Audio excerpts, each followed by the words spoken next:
नमस्कार साथियों, एक बार फिर से आप सभी का स्वागत है आपके अपने इस पैरामेडिकल एंड पॉलिटेक्निक के नंबर 1 चैनल में। तो साथियों, बिहार पैरामेडिकल 2025 का आप लोगों ने फॉर्म भरा। फॉर्म भरने के बाद एडमिट कार्ड डाउनलोड किया। एडमिट कार्ड डाउनलोड करने के बाद आपने क्या किया कि अपना एग्जाम दिया, और एग्जाम देने के बाद आप अपना जो है यहाँ पे काउंसलिंग प्रक्रिया किए, और काउंसलिंग प्रक्रिया के बाद जो है आपने अपना सीट अलॉटमेंट लेटर डाउनलोड किया। अब प्रक्रिया आगे का ये है कि आप लोग जो है अपना डॉक्यूमेंट वेरिफिकेशन करवाएंगे, और document verification slip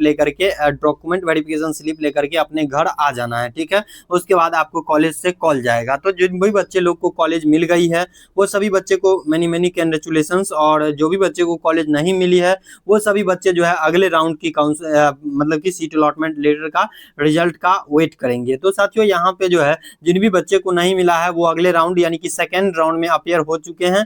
second round का अलॉटमेंट लेटर जो है वो जारी किया जाएगा बोर्ड के द्वारा। जैसे ही जारी किया जाएगा तो हम आप सभी के बीच एक वीडियोज के माध्यम से पहुंचेंगे। तब तक के लिए आप जो है इस चैनल को सब्सक्राइब करके रखिएगा, ताकि नोटिफिकेशन जो है टाइम टू टाइम आपको जाती रहेंगी। चलिए, आज की इस वीडियो में हम बात करेंगे साथियों कि बिहार पैरामेडिकल के डॉक्यूमेंट वेरिफिकेशन के टाइम जो है कितना डॉक्यूमेंट्स लगेंगे। ठीक है, जैसे कि मैं आपको जानकारी के लिए बताना चाहूंगा कि आपका जो अलॉटमेंट लेटर डाउनलोड किया है वो किस तरीके का होगा। ठीक है, तो मैं बताता हूं आपको कि किस तरीके का रहता है। इस तरीके से जो है आपका अलॉटमेंट लेटर आपने डाउनलोड किया होगा। जैसे कि आपने अपग्रेडेशन को यस या नो करके आपने अपना अलॉटमेंट लेटर डाउनलोड किया होगा। अगर नहीं किए हैं तो आप लोग अपना सबमिट विलिंगनेस करके, अगर आप अगले राउंड के लिए अपेयर होना चाहते हैं, जैसे कि जो भी लोग कॉलेज से संतुष्ट नहीं है तो वो अगले राउंड में अपेयर हो सकते हैं। तो वो बच्चे लोग क्या करेंगे, अपना अपग्रेडेशन में यस करेंगे और सेकेंड राउंड में अपेयर हो जाएंगे, और अपना जो भी सीट अलॉटमेंट लेटर है वो डाउनलोड करके अपना डॉक्यूमेंट वेरिफिकेशन करवा लेना है, और अगले राउंड का करना है। जैसे कि अगले राउंड में आपको कॉलेज मिल जाती है तो अगले राउंड वाला कॉलेज में आपको एडमिशन ले लेना है। अगर कॉलेज अगले राउंड में अलॉट नहीं होती है तो आपको ये जो पहला वाला कॉलेज है इसी में जाकर के आपको एडमिशन ले लेना है। तो ये एक पॉलिटेक्निक वाले बच्चे का है। तो इस तरीके से मैं यहाँ पे कुछ चीजें दिखाना चाहता हूँ। देखिए, जैसे आप लोग का यहाँ पे देखिए इस तरीके से है। तो यहाँ पे जो है इस तरीके से आप लोग का रिपोर्टिंग सेंटर होगा। तो रिपोर्टिंग सेंटर आपको जीएनएम होगा, एएनएम होगा, इस तरीके से होगा। जैसे कि जीएनएम स्कूल कमूर दिया होगा, GNM school Bhagalpur, GNM school Sasaram, इस तरीके से होगा। और आपका रिपोर्टिंग टाइम होगा। तो इस रिपोर्टिंग टाइम पे जाकर के, रिपोर्टिंग डेट पे आपको जाकर के जो है अपना अलॉटमेंट लेटर और सारे डॉक्यूमेंट जो मैं बताऊंगा वो सभी डॉक्यूमेंट्स लेकर के आपको जाने होंगे। तो चलिए, इस तरीके से आपका अलॉटमेंट लेटर रहता है, आपने देख लिया है। अब हम बात करेंगे कि डॉक्यूमेंट वेरिफिकेशन में क्या क्या चीजें लगने वाली है। तो साथियों, यही वो नोटिफिकेशन है जिसमें आपको सारा डॉक्यूमेंट्स का चीज जो है मेंशन है। तो यहाँ पे साथियों मैं आपको बता दूं जानकारी के लिए, जैसे कि यहाँ पे देखिएगा 5 तारीख तक फर्स्ट राउंड वाले का चलेगा। ठीक है, सेकेंड राउंड का अलॉटमेंट लेटर जो आएगा साथियों, सेकेंड राउंड का जो अलॉटमेंट लेटर आएगा वो भी मैं थोड़ा सा बता देता हूँ ये कब से कब तक आ सकता है। तो 5 तारीख जो है इन लोग का लास्ट डेट है, और 5 से 10 तारीख के बीच में जो है 5 से 10 तारीख के बीच में आप लोग को सेकेंड राउंड का नोटिस जो है वो देखने को मिल जाएगा, किस तरीके से क्या प्रक्रियाएं रहने वाली है।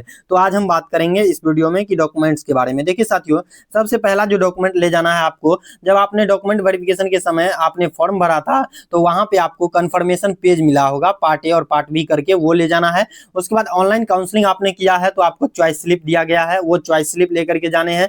उसके बाद यहाँ पे अलॉटमेंट लेटर का 3 कॉपी लेकर के जाने हैं। जो आपने अभी डाउनलोड किया है उसका अलॉटमेंट लेटर आपको जो है 3 पेज लेकर के जाने हैं। जैसे कि आपको अगर कोई भी ऑब्जेक्शंस हैं, अगर कोई दिक्कत है अलॉटमेंट लेटर में, तो आपने जो भी ऑब्जेक्शंस लगाए हैं उसका जो आपको डाउनलोड किए हैं एविडेंस, यानी कि जो भी एविडेंस है आपके पास ऑब्जेक्शंस का, जो भी आपने ऑब्जेक्शन लगाया है उसका जो है ऑब्जेक्शंस का एक कॉपी लेकर के जाना है। ठीक है, जैसे कि ईमेल आईडी पे आप लोगों ने भेजा होगा तो वो आपको ईमेल आईडी पे जो भी ऑब्जेक्शंस आपने लगाए हैं उसका एक सबूत लेकर के जाने होंगे।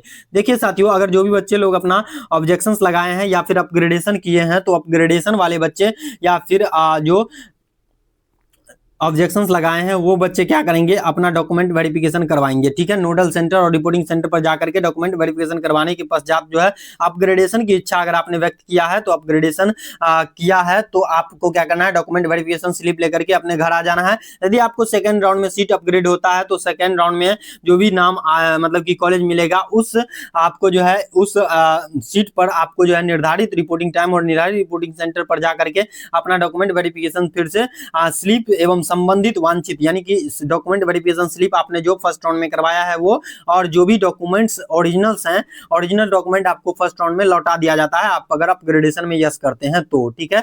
तो यहाँ पे जो है अपग्रेडेशन में अगर आपने यस किया है तो यहाँ पे वेरिफिकेशन स्लिप और जितने भी डॉक्यूमेंट्स है वो लेकर के जाने हैं सेकंड राउंड में, अगर कॉलेज अलॉट हो जाती है तो। अगर नहीं अलॉट होती है तो, अगर नहीं अलॉट होती है तो आपका जो भी पूर्व वाला सीट है वही सीट आपका रह जाएगा, ठीक है। ये चीजें आपको कह रही है ये, ठीक है। अगर आप 14 नंबर में देखिएगा तो यहाँ पे जो है डॉक्यूमेंट वेरिफिकेशन के समय जो है आपको पृष्ठ ये देखिए यहाँ पे क्या कर रहा है, यहाँ पे मैट्रिक का क्या कर रहा है, परीक्षा का प्रवेश पत्र यानी कि 10th का एडमिट कार्ड, उसके बाद एडमिट कार्ड, उसके बाद मार्कशीट 10th का, अवबंधित प्रमाण पत्र, ये जन्म तिथि, अवबंधित प्रमाण पत्र यानी कि अवबंधित प्रमाण पत्र होता है जो कि 10th में ही दिया जाता है। जन्म तिथि के लिए ये अगर है तो दीजिए, नहीं है तो ये नहीं दीजिए, ठीक है। उसके बाद आगे जो कह रहा है साथियों, ये कह रहा है आपको कि आपने जो DCEC PM का एग्जाम दिया है उसका एडमिट कार्ड चाहिए, प्लस में आप एडमिट कार्ड पे जो फोटो है उसका 6 गो आपको चाहिए कॉपी, ठीक है। 6 कॉपी आपको लेकर के जाने हैं, ये देखिए फोटोग्राफ का 6 कॉपी लेकर के जाने हैं। बाकी यहाँ पे चीजें जो है अगला जाति प्रमाण पत्र यानी कि जाति प्रमाण पत्र, और उसके बाद आवास प्रमाण पत्र यानी कि निवास प्रमाण पत्र, चरित्र प्रमाण पत्र, ये आप जो है अपना कॉलेज से बनवा सकते हैं। उसके बाद अगर कोई बच्चे SMQ कोटा या फिर EWS या फिर DQ कोटा से आते हैं या फिर कोई अदर छूट लेना चाहते हैं कास्ट वाइज, तो उसके लिए आपको सर्टिफिकेट लगाना होगा, ठीक है। कास्ट वाइज का सर्टिफिकेट लगाना होगा, जैसे कि EWS है, SMQ है या फिर DQ है, तो वो बच्चे अपना सर्टिफिकेट लगाएंगे तो उनको छूट प्रदान किया जाएगा, ठीक है। उसके बाद आगे जो साथियों आपका डॉक्यूमेंट आता है वो आता है आपको आधार कार्ड लगेगा, ठीक है। आधार कार्ड का कॉपी लगेगा, ओरिजिनल नहीं लगेगा, ठीक है। DCEC PM का जो कंफर्मेशन पेज है हार्ड कॉपी, जब आपने ऑनलाइन किया था तो वो वाला आपको लेकर के जाने हैं, जो कि मैंने पूर्व में ही बता दिया है। उसके बाद रैंक कार्ड ऑफ DCEC, आपने PM का एग्जाम दिया है तो PM, मैट्रिक लेवल वाला एग्जाम दिया है तो मैट्रिक लेवल वाला, और इंटर लेवल वाला एग्जाम दिया है तो इंटर लेवल वाला, ठीक है। उसके बाद वेरिफिकेशन स्लिप, आपको ये जो है बायोमेट्रिक फॉर्म और वेरिफिकेशन स्लिप यानी कि जांच पर्ची और बायोमेट्रिक फॉर्म जो है 1 कॉपी लेकर के जाने हैं। ये फॉर्म कैसे बढ़ाता है ये मैं आपको जो है एक वीडियोज के माध्यम से बताऊंगा, और ये जो है आपको इसी वेबसाइट BCECE के वेबसाइट से आपको डाउनलोड करना है। अगर डाउनलोड नहीं हो रहा है आप लोगों से तो आप मेरे द्वारा भी ले सकते हैं टेलीग्राम के माध्यम से। उसके बाद काउंसलिंग, ये कह रहा है काउंसलिंग डॉक्यूमेंट वेरिफिकेशन की तिथि तक वांछित योग्यता के अनुसार उत्तीर्णता आवश्यक है, अन्यथा वे नामांकन के हकदार नहीं होंगे। आपका जो भी डेट दिया गया है उस डेट में आप लोग को जा करके अपना सारा डॉक्यूमेंट वेरीफाई करवाना है। और एक बात और बच्चों, यहाँ पे क्या है कि आपने अगर 10th पास किया है तो आपके पास क्या होगा, CLC होगा। क्या होगा, CLC। आपने 12th पास किया है, जो बच्चे लोग GNM ANM पैरामेडिकल के कुछ कोर्सेज है, LT OT एक्सरे एनेस्थेसिया, ये सभी करने के लिए योग्यता जो है वो 12th चाहिए।